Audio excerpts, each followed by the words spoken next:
नाज़रीन आदाब, परवाज़ डिस्कशन में आपका बहुत इस्तकबाल करते हैं। मैं हूं आपके साथ हिना जुबैर। नाज़रीन, हम देख रहे हैं कि गर्मी जो है वो अपने शबाब पर है, और सिर्फ गर्मी ही क्यों, इलेक्शन भी जो है वो पूरी तरह से अपने मूड में दिखाई दे रहा है। जी हां, आज हम बात कर रहे हैं इंतखाबात में जो खवातीन हैं उनकी हिस्सेदारी क्या है। क्या सिर्फ चेहरे देखकर टिकट दिए जा रहे हैं या वाकई काम को अहमियत दी जाती है। जोश खरोश बहुत ज्यादा है, कारकुनों में देख रहे हैं, और ये भी हम देख रहे हैं कि तरह तरह की जो रैलियां हो रही हैं उनमें बहुत सारे वादे किए जा रहे हैं, दावे किए जा रहे हैं। 2019 के इंतखाबात की अगर हम बात करें तो खवातीन के चेहरे तो बहुत नजर आ रहे हैं, और काफी ग्लैमरस चेहरे भी हैं, काफी जाने में पहचाने चेहरे भी हैं। लेकिन क्या वाकई में ये सिर्फ चेहरे बनकर रह जाएंगे या फिर काम भी करेंगे? आज हमारे साथ कुछ खास मेहमान मौजूद रहेंगे, एक खास पैनल रहेगा। इसी पैनल से हम ये जानने की कोशिश करेंगे कि सियासत में क्या वाकई में सिर्फ चेहरे की अहमियत होती है या फिर काम की, और खासतौर से जो हमारा समाजी ताना बाना है, जिस तरह का माहौल चल रहा है, उसमें हमें काम की ज्यादा जरूरत है। और क्या खवातीन जो हैं वो अभी तक अपने आप को सियासत में प्रूफ नहीं कर पाई हैं। हालांकि हम देख रहे हैं कि सियासत में अगर हिंदुस्तान की तारीख देखी जाए तो लगातार काफी जाने माने नाम रहे हैं, अहम शख्सियात रही हैं, काफी अहम ओहदों पर भी फायज रही हैं। उसके बावजूद आखिर वजह क्या है कि सियासत में जो खास चेहरे हैं उनको तवज्जो दी जा रही है। अगर 2019 के इंतखाबात की हम बात करें तो नाज़रीन, परवाज़ डिस्कशन में आपका इस्तकबाल करते हैं। हम बात कर रहे हैं कि सियासत में खवातीन उम्मीदवार सिर्फ चेहरा है या वाकई में काम की अहमियत होती है। क्योंकि अगर हम आंकड़ों पर नजर डालें तो हम ये देखेंगे कि 12% जो है 12% खवातीन उम्मीदवार नजर आ रही हैं, जबकि हर पार्टी ने यह दावा किया कि वो औरतों को रिजर्वेशन देगी, औरतों के लिए काम करेगी। उनकी जब हिफाजत की बात आती है, सिक्योरिटी की बात आती है, तब भी बड़ी बड़ी बातें की जाती हैं। रिजर्वेशन के मसले पर भी हमने देखा था कि किस तरह से पार्लियामेंट में मुख्तलिफ जो सियासी पार्टियां थी वो क्या कुछ कह रही थी। और इन तमाम चीजों के बावजूद ये हम देख रहे हैं कि पॉलिटिक्स, और खासतौर से लोकसभा का अगर 2019 के इलेक्शन की हम बात करें तो उसमें खासतौर से जो चेहरे नजर आ रहे हैं, आए दिन हम देख रहे हैं कि नए नए चेहरों को हर पॉलिटिकल पार्टी जो है वो अपने में शामिल कर रही है। तो क्या ये सिर्फ चेहरा भर है या वाकई में इनका काम देखा जा रहा है? क्योंकि आखिर में इंसान का काम ही बोलता है, ये हम सभी जानते हैं। चलिए हम आपका इंट्रोडक्शन करवा देते हैं। हमारे साथ दो खास मेहमान इस वक्त मौजूद हैं। हमारे साथ नोएडा से हैं प्रिया चौधरी जी, जो कि बीजेपी लीडर हैं, और साथ ही साथ हमारे साथ मौजूद हैं एडवोकेट नजमा फातिमा साहिबा। बहुत बहुत आपका इस्तकबाल करना चाहेंगे अपने खास प्रोग्राम में। सबसे पहले हम प्रिया जी आपके पास आना चाहेंगे, क्योंकि एक बड़ी पार्टी से आप बिलोंग करती हैं, और खासतौर से हम देख रहे हैं कि इस बार जो इलेक्शन हो रहा है उसमें लेडीज की बहुत बात की जा रही है। तो क्या वाकई में जो लेडीज हैं उनके काम को कुछ इंपॉर्टेंस दी जा रही है? आधी आबादी एक सरकार बनाने में निर्णायक भूमिका निभाती है, तो इसके साथ साथ उनके मुद्दे भी उतने ही महत्वपूर्ण होते हैं।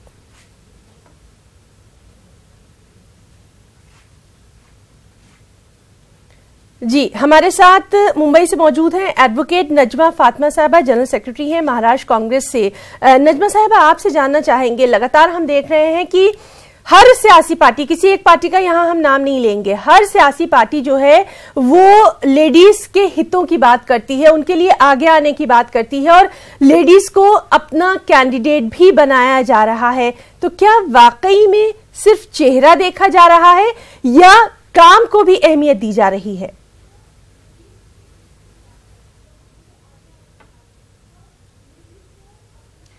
कांग्रेस पार्टी महिलाओं के सशक्तिकरण के प्रति प्रतिबद्ध है। 52 में जब पहली बार नेहरू जी की सरकार बनी थी तो स्वास्थ्य मंत्री पहली कांग्रेस पार्टी ने ही दी, पहली स्पीकर महिला कांग्रेस पार्टी ने ही दी। पहली किसी पार्टी की अध्यक्षा महिला कांग्रेस पार्टी ने ही दी। पहली प्रधानमंत्री देश की महिला कांग्रेस पार्टी ने ही दी। और कांग्रेस पार्टी प्रतिबद्ध है महिलाओं के सशक्तिकरण के प्रति। और यहाँ मुंबई के अंदर 6 सीटों में से 2 सीटों पर महिलाओं को खड़ा करके कांग्रेस पार्टी ने 33% रिजर्वेशन का जो अपना वादा था वो पूरा कर दिया है। और मोदी सरकार के प्रिया जी आपके पास अभी आएंगे, आपके पास आएंगे जी। फातिमा साहब, मतलब कांग्रेस पार्टी प्रतिबद्ध करती है क्योंकि कांग्रेस पार्टी प्रतिबद्ध है 33% रिजर्वेशन को लेकर और उसने महिलाओं को बहुत ज्यादा सीटें दी है इस बार। और मोदी सरकार के मैनिफेस्टो के अंदर उन्होंने लिखा था कि 30% रिजर्वेशन देंगे, लेकिन पूरी मेजोरिटी से आने के बावजूद इन्होंने इस तरफ कोई कदम नहीं उठाया। नजमा फातिमा साहब, थोड़ा सा हम यहाँ आपको रोकना चाहेंगे। नजमा फातिमा साहब, थोड़ा सा हम आपको यहाँ पर रोकना चाहेंगे और हम आज जनरल बात करेंगे कि जो तमाम जो सियासी पार्टियां हैं वो किस तरह से जो लेडीज हैं उनको अपना कैंडिडेट बनाती हैं, उनको किस तरह से टिकट देती हैं, क्योंकि ये काफी अहम मुद्दा है। जब तक पॉलिटिक्स में, पार्लियामेंट में लेडीज नहीं जा पाएंगी, वो कैसे हमारे खुद के मुद्दे रखेंगी। तो आज हम थोड़ा सियासत से अलग हट के बात करेंगे। हमारे साथ प्रिया चौधरी जी मौजूद हैं। प्रिया जी, आपसे भी हम यही जानना चाहेंगे किस तरह की अहम चीजें होनी चाहिए जो कि एक कैंडिडेट में देखी जानी चाहिए, और खासतौर से अगर हम लेडीज की बात करें सियासत से थोड़ा अलग हटकर। प्रिया जी, देखिए, कैंडिडेट में सबसे पहले तो आप ये देखते हैं जब आप एक राजनीतिक पार्टी हैं और किसी को उतार रहे हैं मैदान में कि उनकी विनेबिलिटी कितनी है। और उनकी विनेबिलिटी के लिए आपको चाहिए कि वो जनता से संवाद कितना कर पाते हैं और जनता को कितना कन्विंस कर पाते हैं अपने मुद्दों को लेके कि मैं आपके लिए अगर आती हूँ पावर में तो मैं क्या करूंगी आपके लिए। ये 2 बातें। दूसरी बात, जब वो पावर में आ जाते हैं तो उनका ये दायित्व बनता है कि वो उस चीज को अच्छे तरीके से निभा के दिखाएं ताकि उनके बाद या अगले टर्म में उनके जो अन्य महिलाएं आने वाली है उनके लिए चुनौतियां ना बने कि ये हमारे लिए कुछ नहीं कर पाते हैं। तकरीबन देखा यह जाता है कि कोई भी महिला सांसद होती है वो पूर्ण निष्ठा के साथ अपना एकाध एग्जाम्पल को छोड़ के पूर्ण निष्ठा के साथ अपना कार्य करती हैं। कुछ महिलाओं के अगर मैं एग्जाम्पल भी दूं तो हमने देखा कि संसद में कितने बेहतरीन तरीके से महिला हितों के, देश हित के या आम जनता के लिए सवाल महिलाओं ने उठाए हैं। और वो अपनी पूर्ण भागीदारी रखी है, उनकी अटेंडेंस भी फुल रहती है। तो महिलाओं की भागीदारी देश निर्माण में जो एक पहले एक इस तरह का बना हुआ था माहौल की नहीं, महिलाएं राजनीति में भागीदारी उस तरह से नहीं निभा सकती है, राजनीतिक फैसले, नीतिगत फैसले नहीं ले सकती है, वो धारणाएं कहीं ना कहीं पिछले कुछ समय में बहुत अच्छी तरह से टूटी हैं। और आने वाले समय में हम देखेंगे कि महिलाओं का उभरता हुआ नेतृत्व इस देश को मिलेगा। ठीक है, अस्मा हुसैन साहबा लखनऊ से हमारे साथ मौजूद हैं, हमारी बहुत ही खास मेहमान हैं, सामाजिक कारकुन है, सोशल एक्टिविस्ट है, काफी काम कर चुकी हैं। अस्मा साहबा, आपके पास आना चाहेंगे और आपसे जानना चाहेंगे, जिस तरह से लगातार बातें बहुत की जाती हैं कि पॉलिटिक्स में खवातीन को आगे आना चाहिए, लेडीज का एक्टिव पार्टिसिपेशन होना चाहिए, लेकिन 2019 का इलेक्शन जैसे जैसे करीब आ रहा है हम ये देख रहे हैं कि ग्लैमर बहुत है, चकाचौंध बहुत है और नामी गिरामी चेहरे हैं, लेकिन जो वाकई में काम कर रहे हैं क्या उनके लिए कोई जगह नहीं है पॉलिटिक्स में अब?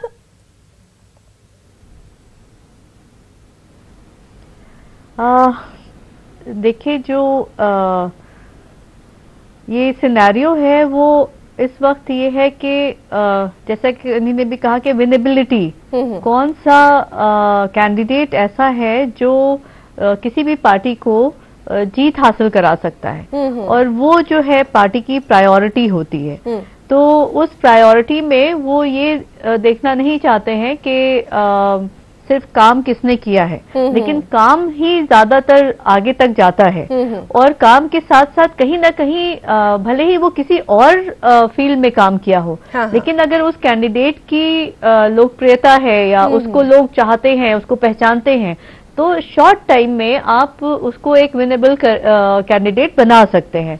और दूसरा यह है कि जो ऑलरेडी पॉलिटिकल पार्टी में हैं, वो पहले से जिन्हीं ने कुछ काम किया हुआ है उनको पार्टिसिपेशन देते हैं।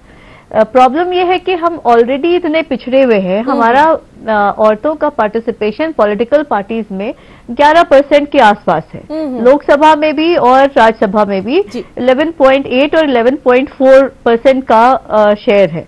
और ये बहस 20 साल से चल रही है कि औरतों का रिजर्वेशन होना चाहिए 1/3 एटलीस्ट, और वो कोई भी पार्टी जब पावर में आती है तो वो करना नहीं चाहती या करती नहीं है, या जो भी मसले हैं। तो जब तक औरतों का पार्टिसिपेशन 1/3 नहीं होगा तब तक औरतों के मसले आप नेशनल लेवल पे नहीं ला सकते हैं। चाहे यहाँ ये सवाल भी बहुत जरूरी है कि क्या खुद औरतों को आगे नहीं आना चाहिए। जिस तरह से हमारी एक पैनलिस्ट है वो कह रही थी कि काम अगर आप अपने पीछे अच्छा छोड़ के जाएंगे तो वो आगे आने वालों के लिए रास्ता बनाएगा। तो खुद औरतों का पार्टिसिपेशन बहुत जरूरी है।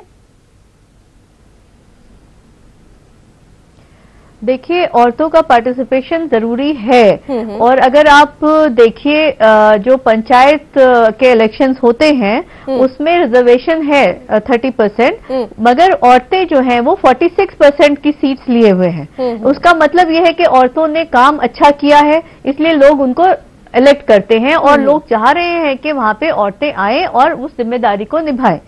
तो औरतें जो बाहर आ रही हैं उनको टिकट्स मिल रहे हैं। जैसा कि अभी आपने भी कहा कि जो जाने माने चेहरे हैं या जिनको लोग जानते हैं उनको क्यों टिकट दिया जा रहा है। उनको टिकट इसीलिए मिल जाता है कि वो औरतें बाहर निकल के कुछ कर रही हैं। लेकिन हमें उन लोगों को भी बाहर निकालना है जो अपने से नहीं निकल सकते, उनको भी सपोर्ट करना है। ये काफी अहम है कि तो ऐसे लोगों को भी आगे लाना है जो कि वाकई में जिनकी जरूरत है। एडवोकेट नजमा फातिमा साहब आपके पास आना चाहेंगे और आपसे जानना चाहेंगे, जिस तरह से लगातार हम ये देख रहे हैं कि बहुत सारे ऐसे चेहरों को इस बार पॉलिटिक्स में लाया जा रहा है जिन्होंने अपने क्षेत्र में तो बहुत नाम कमाया है, अपने प्रोफेशन में बहुत नाम कमाया, लेकिन कहीं ना कहीं ये भी थोड़ा सा डाउट है कि क्या वाकई में ये काम कर पाएंगे। तो आपको क्या लगता है, क्योंकि आप एक खास पार्टी से जुड़ी रही हैं, तो क्या यहाँ पर काम की अहमियत कहीं पीछे चली जा रही है या सिर्फ जीत मायने रख रही है?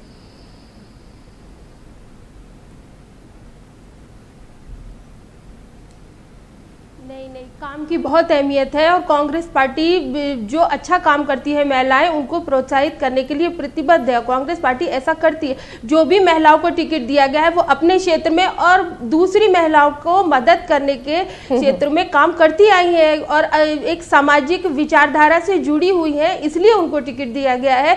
किसी बेस पर टिकट नहीं दिया गया है।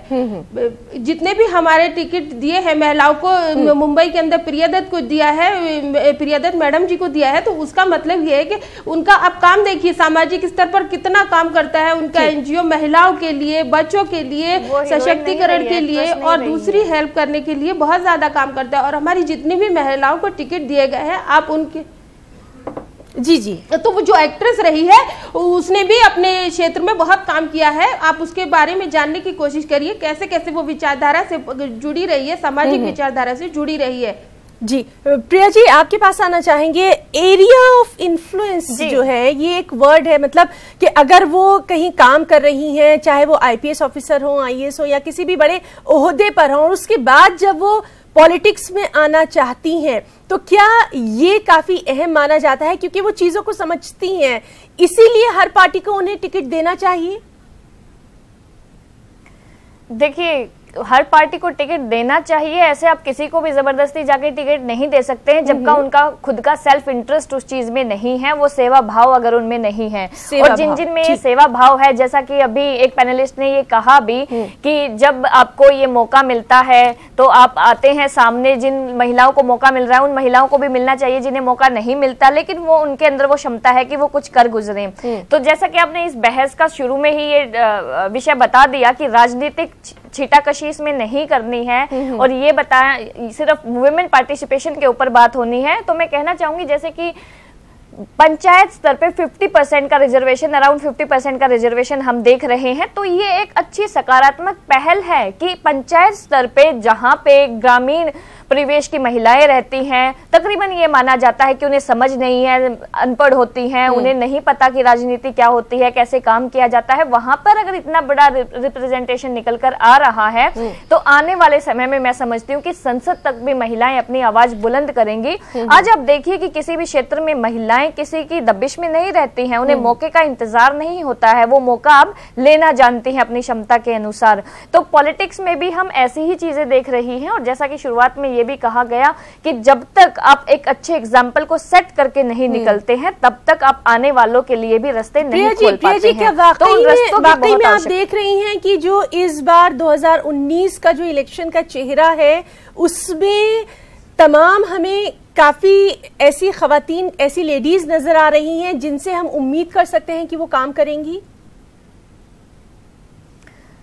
बिल्कुल, जिन जिन को मौका मिलेगा। अभी तो सभी तमाम पार्टियों के डिक्लेरेशन होने बाकी हैं क्योंकि 7 चरण तक के चुनाव चलने हैं। तो मैं समझती हूँ जो भी महिलाएं आएंगी वो इसी पूर्ण निष्ठा भाव के साथ, इसी नियत के साथ आएंगी कि उन्हें इस राजनीति का परिदृश्य बदलना है और कुछ ना कुछ सकारात्मक पहल भारतीय राजनीति पर महिला होने के नाते छोड़नी है। जी ठीक है, अस्मा हुसैन साहब आपके पास आना चाहेंगे। बहुत कुछ कहा जाता है, चाहे लेडीज की सिक्योरिटी की बात हो या फिर उनके करियर की बात हो, एजुकेशन की बात हो, फैमिली बॉन्डिंग्स उसके साथ बहुत ज्यादा होती हैं, लेकिन मुझे लगता है कि खुद महिलाओं को, खुद लेडीज को आगे आना चाहिए और पॉलिटिक्स में वो जब तक इंटरेस्ट नहीं दिखाएंगी, काम नहीं करेंगी, सिर्फ चेहरा एक हद तक ठीक है आप टिकट जो है वो ले सकते हैं या आप उससे वोट भी हासिल कर सकते हैं, लेकिन जब तक आप हकीकी मायनों में काम नहीं करेंगे तो सब कुछ बेमायने।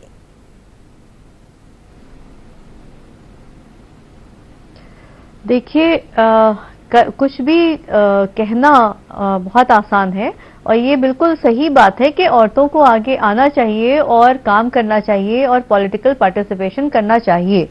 लेकिन जिस मुल्क में हम ये देख रहे हैं कि औरतों के अगेंस्ट जो क्राइम है वो बढ़ता जा रहा है, 2012 से 16 का जो हम डिफरेंस देख रहे हैं 40% क्राइम बढ़ गए हैं और औरतों की जो एक सोशल जो सोसाइटी बनी हुई है जिसमें उनके साथ एक तरह का भेदभाव और एक उनके सामने रुकावटें आती हैं, उनको हम नजरअंदाज नहीं कर सकते। और जब उनके पास सिर्फ पढ़ाई करने के लिए, स्कूल जाने के लिए उनको लड़ना पड़ता है, जहाँ पे जिस एफर्ट्स लगानी पड़ती है, वहां पे उनको ये सिर्फ कह देना कि आप आ जाइए और कर लीजिए, उससे काम खाली नहीं चलेगा। हमको उन्हें कुछ न कुछ सिनेरियो भी देना पड़ेगा, थोड़ी सपोर्ट देनी पड़ेगी। और जो लोग काम कर रहे हैं, ऑलरेडी बहुत लड़कियां, बहुत औरतें हैं जो पॉलिटिक्स में काम कर रही हैं, लेकिन वो क्या कर पा रही हैं, कहां तक पहुंच पा रही हैं। तो ये एक सिर्फ ये नहीं है कि औरतें सिर्फ आ जाएं,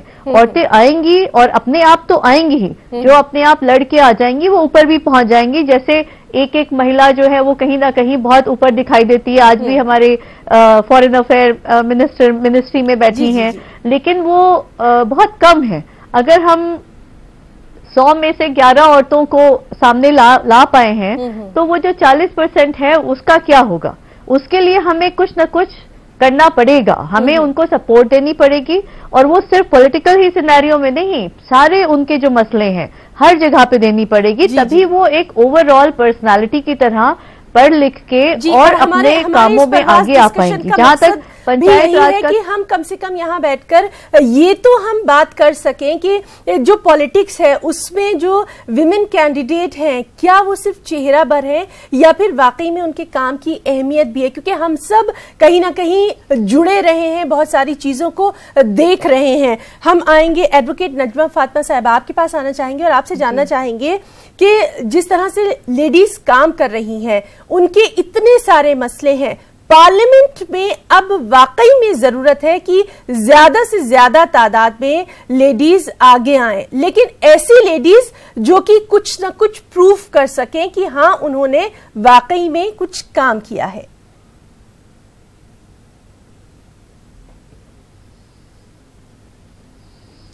जी, मैं आपकी इस बात से बिल्कुल इत्तेफाक रखती हूँ। महिलाओं के मुद्दे ज़्यादा से ज़्यादा पार्लियामेंट के अंदर उठाए जाएं। इसके लिए ज़रूरत है कि सही रिप्रेजेंटेशन मिले। जो औरतें महिलाओं के लिए या समाज के लिए अच्छे मुद्दों पर काम करती हैं उनको पार्लियामेंट में लाया जाए।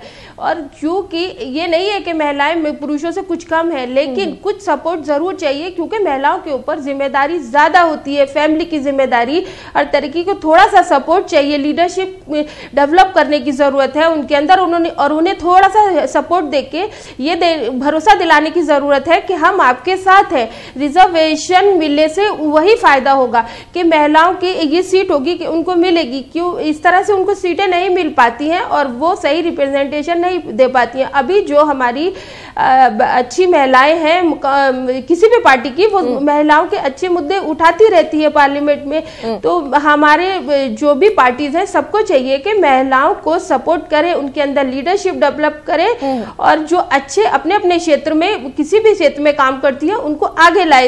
यानी जो आगे बढ़ना चाहती है उसकी मदद के लिए सबको एक साथ आगे आना होगा, किसी एक के ऊपर हम जिम्मेदारी नहीं थोप सकते। प्रिया चौधरी जी आपके पास आना चाहेंगे, आपसे जानना चाहेंगे। सबको एक साथ आगे आना होगा। जी प्रिया जी आपसे जानना चाहेंगे, जिस तरह से लगातार हम देख रहे हैं कि बड़े बड़े चेहरे जो हैं वो राजनीति में आ रहे हैं, बहुत अच्छी बात है, आना चाहिए। और जितना इस समाज ने उनको दिया है प्यार मोहब्बत, उनका भी तो फर्ज बनता है कि वो अब इस समाज को कुछ लौटाएं, इस समाज के लिए कुछ करें। लेकिन अगर कहीं कुछ कमी रह जाती है तो इसकी जवाबदेही भी तो हमें ही मांगनी होगी।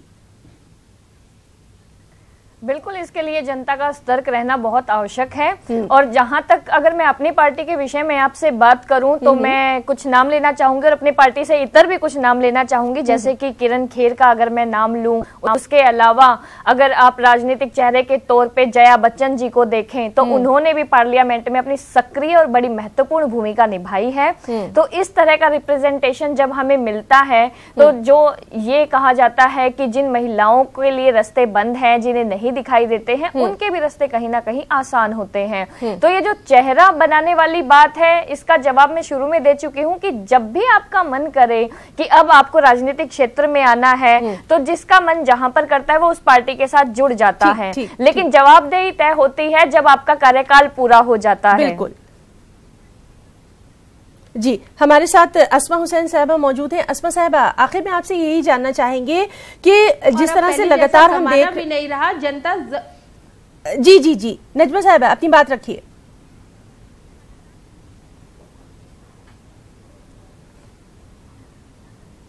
मैं ये कह रही हूँ, और पहले जैसा जमाना भी नहीं रहा। थोड़ी पहले के लोग जो थे वो इतने सतर्क नहीं रहते थे, अब के लोग ज्यादा सतर्क रहते हैं कि हमारा मेंबर ऑफ पार्लियामेंट हमारे लिए कितना काम कर रहा है, कितना नहीं कर रहा है, उस पर नजर रखते हैं। तो अब जो लोग आगे आएंगे, जो काम करेंगे, उनको काम करना ही होगा, क्योंकि जनता बहुत सतर्क है, नजर रखती है कि ये बंदा हमारे लिए आवाज उठा रहा है, हमारा काम कर रहा है या नहीं कर रहा है। तो अब पहले जैसा जमाना भी नहीं रहा, अब जो आगे आएंगे उन्हें काम करना ही पड़ेगा। वही लोग आगे आएंगे जो काम थोड़ा सा ध्यान इस बात पे दिलाना चाहूंगी कि आचार संहिता लागू हो चुकी है। पार्टी सिंबल पहन के टीवी डिबेट्स में नहीं बैठ सकते हैं। प्रिया जी, अब हमारे पास वक्त भी जो है वो बहुत कम है। आखिर में हम आपसे सिर्फ यही जानना चाहेंगे, क्योंकि बार बार हम कह रहे हैं कि हम यहाँ पर सियासत को नहीं ला रहे हैं, हालांकि सियासत आ ही जाती है कैसे भी करके।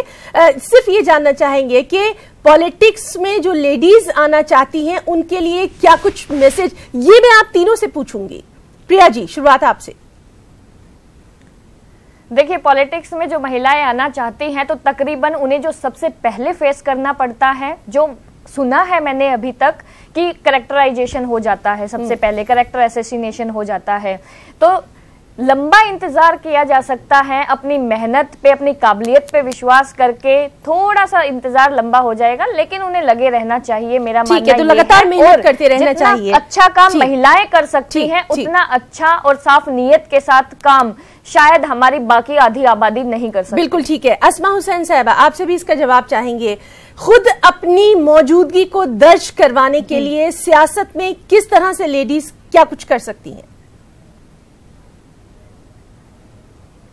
देखिए, बहुत कुछ कर सकती हैं। और मैं इससे पहले जो आपने बात कही थी कि जो औरतें कुछ करती हैं वही आए, तो ये चीज हम आदमियों से तो नहीं कहते जब वो पॉलिटिक्स में आते हैं कि वो अपने आप को पहले प्रूव करें और तब वो पॉलिटिक्स में आए। तो इतने ज्यादा मेल जो है वो पॉलिटिक्स में ऑलरेडी हैं, तो औरतों को भी मुझे लगता है कि बस आप मौका दीजिए। हो सकता है 2-4 लोग काम ना कर पाए, जो भी है, लेकिन जब वो आएंगे एक बार काम नहीं कर पाएंगे, दोबारा करेंगे, कुछ कहना चाहेंगी बहुत जल्दी से और लोग आएंगे।